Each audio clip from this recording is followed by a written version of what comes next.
Chapter 5, Feudalism. Although a system may cease to exist in the legal sense or as a structure of power, its values or anti-values, its philosophy, its teachings remain in us. They rule our thinking, our conduct, our attitude to others. The situation is a demonic paradox. We have toppled the system, but we still carry its genes. That's a quote. The name is foreign and probably like Polish or something. I'm going to attempt to say it. Ryszard Kapuscinski. Okay. In February 2012, I read a book called A Treatise on Copyholds, written in 1816 by Charles Watkins. I suggest, as a narrator's aside, I suggest everybody get that book and read it. Okay, back to the text. The book was written to show people how feudalism worked in England and was a source of a lot of insight for me in regards to how our current political system functions. After reading that book, I wrote a paper called Quasi-Feudal System of Alberta and Canada in an attempt to show people how the current political constructs are in fact an extension of the feudal system that existed in many parts all over the world many years ago. Some references would suggest that feudalism was abolished back in the 1600s. However, I suggest that the feudalistic empires are alive and well today, and in fact is the primary construct upon which the whole world is currently being governed. I believe it is critical that we fully comprehend the implications of our relationship with feudalism, as it will be extremely difficult to comprehend how this construct enslaves us and in fact is not serving us at all.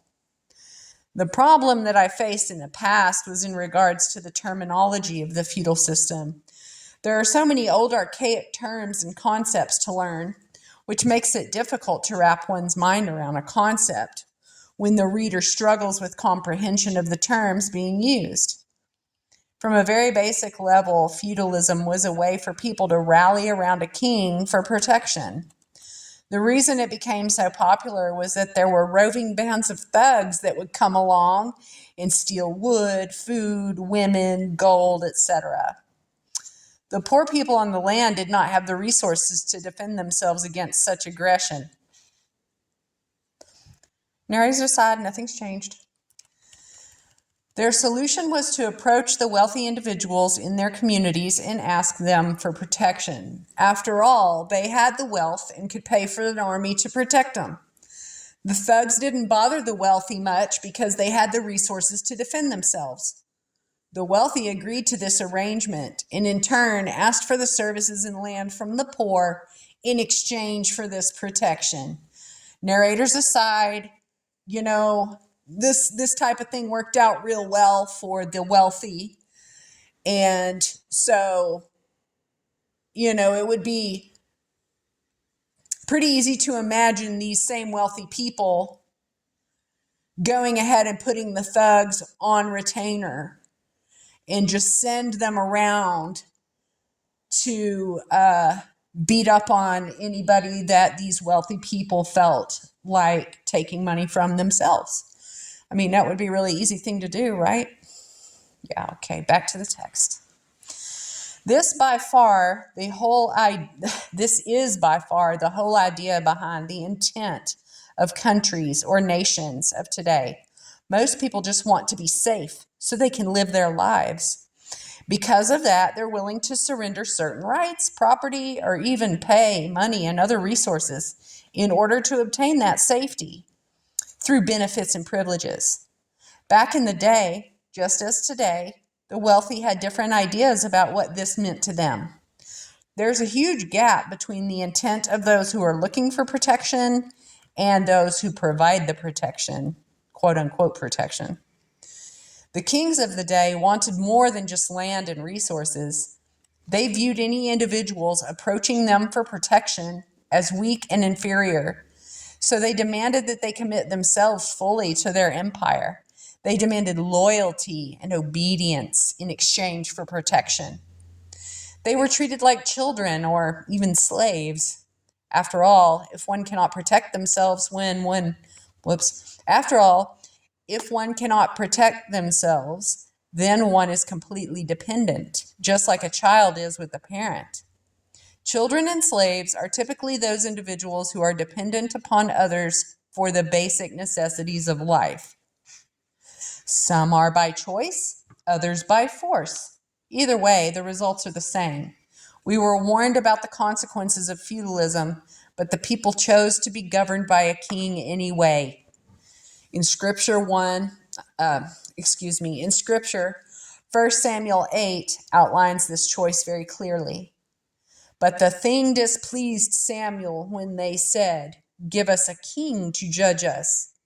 And Samuel prayed unto the Lord, and the Lord said unto Samuel, "Hearken unto the voice of the people in all that they say unto thee, for they have not rejected thee, but they have rejected me, that I should not reign over them."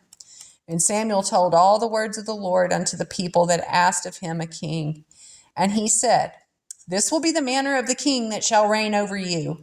He will take your sons and appoint them for himself, for his chariots and his horsemen, and some shall run before his chariots. And he will appoint him captains over thousands and captains over fifties, and will set them to ear his ground and to reap his harvest and to make his instruments of war and instruments of his chariots. And he will take your daughters to be confectionaries and cooks and bakers. And he will take your fields and your vineyards and your olive yards, even the best of them, and give them to his servants. And he will take the tenth of your seed and of your vineyards and give it to his officers and to his servants. And he will take your men servants and your maid servants and your goodliest young men and your asses and put them to his work. He will take the tenth of your sheep, and ye shall be his servants. And ye shall cry out in that day because of your king which you have chosen you, and the Lord will not hear you in that day. Just a tenth. What are we up to now? Begging to be left a tenth? Anyway, back to the text. Whether it is by free will, choice, or by force, the consequences of having other people govern, protect, or rule over us is always the same. Those people will always require some level of resources, wealth, etc., in exchange for protection and governance. That is what taxes, armies, bureaucracy, and public projects are all about. The burden that we place upon those who govern is immense, and as such, they require our resources and obedience in order for them to have the resources to govern, make decisions, build public works, pay the bureaucracy, etc. Do these individuals have the character to deal with all this wealth, resources, and power without corruption? Very rarely do we find somebody with this level of character. Jesus. The very disturbing thing is that the kings did not want just the wealth and resources. They also wanted loyalty and obedience. So, if an individual wanted the king's protection, it was not enough to give land and other resources. They also demanded that the people get down on one knee and swear an oath of allegiance to the king. This oath meant that the individual would not do anything to disrupt what the king is doing, and in fact would do everything they could to support the king. If called upon, these individuals would even go to war to serve the king and protect the kingdom. This oath was called homage years ago. Now we call it oath of citizenship, or pledge of allegiance, perhaps. Once an individual swore homage to their king and lord, all their land and wealth was turned over to the king, and the individual essentially became a slave, also known as a vassal. Today we turn over all our land and wealth to the king when we register property. Our signature is our oath. Nobody knows that. With so many people rushing to the king for protection, the kingdom was getting much too large for one man to govern. So the king established a second tier of people to help him. These people are his nobles. These men swore an oath to the king as well. However, the king did set them up with responsibilities and special privileges such as land, wealth, power, and influence.